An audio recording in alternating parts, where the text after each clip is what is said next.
বলছি সম্রাট দা, বল। আমার একটা বন্ধুর ইনস্টাগ্রামে 100K ফলোয়ার হয়ে গেছে। 100K ফলোয়ার, বাহ দারুণ তো। কিন্তু কি লাভ, কোনো কেন ভিউয়ার্স আসে না। ভিউ হচ্ছে না? না, তোর বন্ধুকে বল সব অ্যাক্টিভ ফলোয়াররা তোর বন্ধুর ইনস্টাগ্রাম প্রোফাইলে কিন্তু সব গায়েব হয়ে গেছে, ভালো মতন চেক করে নিতে বল প্রোফাইলটা। সেটা কি করে করবো? সেটা করা যায় তো, দাঁড়া আমার ফোনটা দিয়ে তোকে দেখিয়ে দিচ্ছি। দাঁড়া দেখ, এই জন্য প্রথমেই আমি আমার ইনস্টাগ্রামটা খুলে নিলাম। খুলে নেওয়ার পর দেখ এখানে একটা জায়গা আছে ফলোয়ার্স বলে, ফলোয়ার্সে ক্লিক করে নিলাম। ফলোয়ার্সে ক্লিক করে নেওয়ার পর এখানে দেখ দুটো অপশন আছে, সেটা হচ্ছে ফ্ল্যাগ ফর রিভিউ আর একটা হচ্ছে ডিঅ্যাক্টিভেট অ্যাকাউন্ট। এই ডিঅ্যাক্টিভেট অ্যাকাউন্টগুলো কিন্তু আমাকে ফলো করে রেখেছে, কিন্তু অ্যাকাউন্টগুলো কিন্তু নিজেরাই ডিঅ্যাক্টিভেট হয়ে গেছে, সুতরাং এই ফলোয়ার কিন্তু কোনো রকম কোনো ভিউই আসবেই না। তারপরে দেখ আরেকটা আছে, দেখ ফ্ল্যাগ ফর রিভিউ।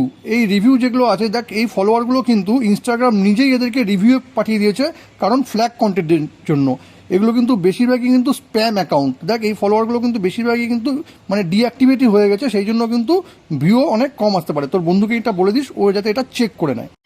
বাহ, এটা আমি এখনই ওকে চেক করে নিতে বলবো। হ্যাঁ, তোর বন্ধুকে অবশ্যই চেক করে নিতে বলিস। আর আপনারাও যারা আমার ভিডিও দেখছেন আর যাদের ইনস্টাগ্রামে হয়তো ফলোয়ার অনেক আছে কিন্তু ভিউ আসছে না, তারাও কিন্তু একবার অবশ্যই চেক করে নেবেন। আর ভিডিওটি ভালো লাগলে কিন্তু অবশ্যই শেয়ার করবেন।